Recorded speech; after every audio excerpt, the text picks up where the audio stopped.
जय जैन बंधुओं, आज हम आप सभी के समक्ष तिथ्यर भावना ग्रंथ की 12वीं भावना बहुत शुद्ध भक्ति भावना, जिसका वर्णन पूज्य गुरुदेव ने पाठ गाथाओं के माध्यम से सुरुचिपूर्ण तरीके से किया है। आज हम इस भावना का सार आपसे कहने जा रहे हैं, जिससे हम शुद्ध ज्ञान की महिमा को समझ सकते हैं। इस भावना में शुद्ध को धारण करने वाले आचार्यों का बहुमान किया गया है। गाथा 90 में पूज्य गुरुदेव ने बताया कि बहुश्रुतवान कौन है, जो साधु परमेष्ठी बहुत शुद्ध को धारण करते हैं। गुरुदेव ने श्री धवला ग्रंथ का उदाहरण देते हुए समझाया, जो 12 अंगों के पारगामी हैं वे बहुश्रुत कहे जाते हैं। गुरुदेव ने भव्य आत्मा के बारे में भी बताया कि जो जीव अपनी स्तुति की इच्छा नहीं करता है, अपने अंदर अभिमान को नहीं लाता है, उसी भव्य जीव का कल्याण हो सकता है, अन्यथा नहीं। गाथा 91 में गुरुदेव समझाते हैं कि आत्मा की निर्मलता के लिए शुद्ध ज्ञान ही जल है, जिससे आत्मा की विशुद्धि होती है। गुरुदेव चारों अनुयोगों के फल के बारे में बताने के बाद संबोधन करते हुए कहते हैं कि हे भव्य, चारों अनुयोगों पर श्रद्धान रखो। गाथा 92 में गुरुदेव ने लोक मूढ़ता को बहुत ही अच्छे ढंग से समझाया। जैसे लोग गंगा नदी आदि को देवी मानकर पूजते हैं, तो यह लोक मूढ़ता है। हमें जैन पुराणों को पढ़ने से वास्तविक स्थिति का बोध होता है।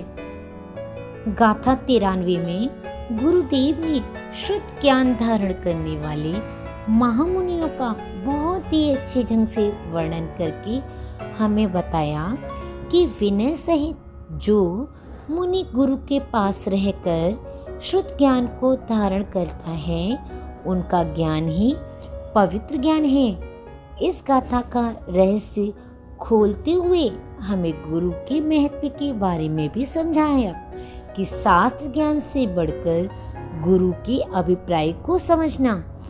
गाथा 94 में गुरुदेव ने बताया आत्मा का बोध हमें कैसे होता है। सिद्धांत ग्रंथों से हमें आत्मा का विशेष रूप से बोध होता है और अध्यात्म ग्रंथों से हमें सामान्य रूप से आत्मा का बोध होता है। इस गाथा में गुरुदेव ने हमारे मन का भी भ्रम दूर किया। जैसे हम मानते हैं जीव कांड से तो अशुद्ध आत्मा का ही ज्ञान होता है और समय सार पढ़ने से शुद्ध आत्मा का ही ज्ञान होता है। ये एकांत मिथ्यात्व है, ऐसा हमें नहीं मानना चाहिए। गाथा 95 में गुरुदेव इस गाथा से जिनवाणी की महिमा हमें बताते हैं। जिस जिनवाणी का आज थोड़ा सा अंश हमारे पुण्य से हमें प्राप्त है, उस जिनवाणी का कम से कम नाम भी अपने मुख पे आ जावे तो यह जिव्या धन हो जाए। इसमें गुरुदेव शुद्ध के 12 अंग और 14 फूट के बारे में बताने के बाद कहते हैं कि जो शुद्ध ज्ञान को निश्चय से ध्याते हैं, उनकी मैं वंदना करता हूँ।